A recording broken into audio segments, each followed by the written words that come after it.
पुलवामा के बाद सबसे दर्दनाक और भयंकर हादसा कश्मीर में हुआ है।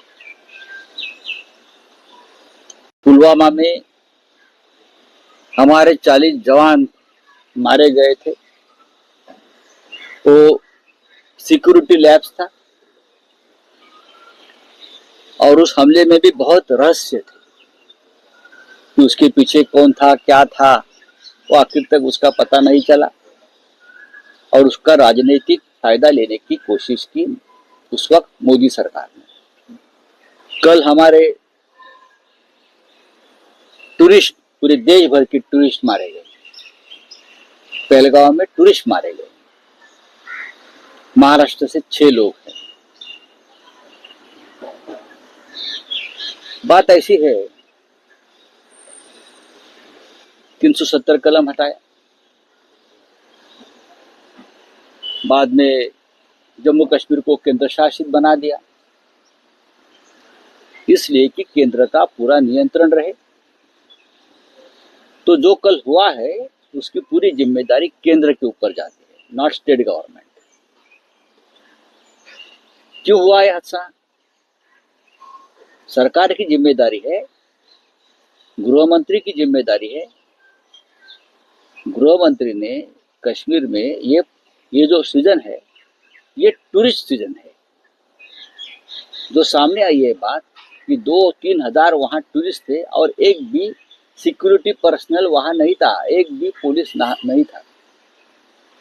जब श्रीनगर में अमित शाह उतरे तो उनके साथ लगभग, मैं गिन रहा था, 75 कार्स का काफिला था सिक्योरिटी, और 500 से ज्यादा गनमन्स थे, पुलिस थे, बॉम्ब स्क्वाड्स था, सब कुछ था एक व्यक्ति के लिए। लेकिन सामान्य जनता वहां जाती है, उनके लिए कोई सुरक्षा व्यवस्था नहीं है। ये इसलिए नहीं है कि कल ही मैंने देखा है कि लगभग हमारे आर्मी में 2 लाख पद रिक्त है, लगभग 2 लाख। ये कटौती करना चाहते हैं बजट में डिफेंस के, 2 लाख पद रिक्त है। नहीं तो ये जो लाडली बहन जैसी योजना उनको पैसा घुमाते हैं और हमारे सुरक्षा व्यवस्था से खिलवाड़ करते हैं। 2 लाख पद रिक्त है।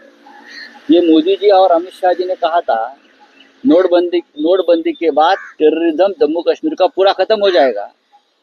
टेररिज्म बढ़ रहा है और संसद में ये लोग झूठ बोल रहे हैं। बाहर जो होता है वहां वो जो वारदातें होती है वो बाहर नहीं आने देते। कल जो हुआ है उसके लिए जिम्मेदार प्रधानमंत्री मोदी और अमित शाह जी, सरकार है और कोई नहीं। जिस तरह से देश में नफरत फैलाने का काम चल रहा है, पश्चिम बंगाल से लेकर जम्मू कश्मीर तक, ये उसका नतीजा है। ये लोग बड़ी बड़ी बातें करते हैं, चुनाव आती है तो बड़े बड़े वायदे करते हैं, हाँ, लेकिन ये लोग खोखले हैं। 56 इंच का सीना अब कहाँ गया? आप आक्रोश देखिए।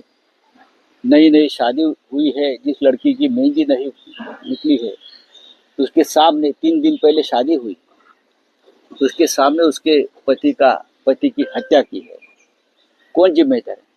ये सरकार, ये अमित शाह जी, गृह मंत्री, उनके लोग 24 घंटे सरकार बनाने में और सरकार गिराने में लगे होते हैं।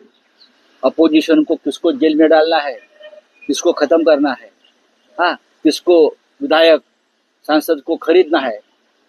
365 डेज उनका दिमाग में यही गंदगी होती है। तो लोगों की रक्षा ये लोग कैसे करेंगे? Amit Shah is the failure home minister, fail home minister है। आप इस्तीफा की मांग कर रहे हो? मैंने नहीं, पूरा देश मांग रहा है इस्तीफा। अमित शाह, प्रधानमंत्री की बात छोड़ दीजिए, अमित शाह ये फेल गृह मंत्री, बहुत ही अपशकुनी और अपयशी, हाँ, फेल गृह मंत्री है। 1 मिनट भी उनको रहने का अधिकार नहीं है। पूरा दिन यह आदमी राजनीति करते बैठता है, कट कारस्तान करते बैठा है। किसकी सरकार है? अच्छा, शिवसेना तोड़ना है, एनसीपी तोड़नी है, तृणमूल कांग्रेस तोड़नी है, वहां देश टूट रहा है, वहां देश टूट रहा है। वहाँ हमारे लोग मारे जा रहे हैं और ये लोग राजनीति में व्यस्त है, सरकारें गिराने में और सरकारें बनाने में, और उनको कुछ काम नहीं है। ऐसे व्यक्ति गृह मंत्री पद पर रहना देश के लिए धोखा है। अमित शाह पहलगाम में गए तो क्या हो गया? हॉस्पिटल्स में क्या मेहरबानी की क्या? अमित शाह जी अगर श्रीनगर में गए हैं तो मेहरबानी की क्या? 27 लोगों की मौत के जिम्मेदार गृह मंत्री है। धर्म पूछा गया, दहशत। देखिए वहां मैं लीड देखा, मुसलमान भी मारे गए। ये जो है ये एक नया ये लोग छोड़ रहे हैं। अगर धर्म पूछा है तो उसके लिए भी ये बीजेपी का नफरत की राजनीति जिम्मेदार है। जिस तरह से हमारे देश में नफरत धर्म की राजनीति चल रही है, ये कभी ना कभी बुमरैंग हो सकती है। और जो हुआ है उसके लिए पूरी तरह से भारतीय जनता पार्टी की ये गंदगी नफरत की राजनीति जिम्मेदार है। आज का ये दिन नहीं है बोलने का, लेकिन हमारे 27-30 भाई मर गए हैं। क्यों मर गए? कौन जिम्मेदार है? क्या अमित शाह जी की कोई जिम्मेदारी नहीं है? भाग के गए तो क्या हो गया? हाँ, भाग के गए तो क्या हो गया? लोगों की तो जान चली गई है तो भाग के गए हैं। मंगल प्रभात लोधा के नेतृत्व में आंदोलन छेड़ा गया है। क्यों भाई? क्यों? मंगल प्रभात क्यों? भाजपा भी निषेध आंदोलन करने क्यों? वाली है इस हमले के पीछे। हाँ, अमित शाह जी का निषेध करो। निषेध करना है ना तो अमित शाह जी और मोदी जी जिम्मेदार है, तो उनका निषेध आप करते हो क्या? ये नौटंकी बंद करो। मंगल प्रभात जी, आपको शर्म आनी चाहिए। निषेध आंदोलन कर रहे हैं, लोगों का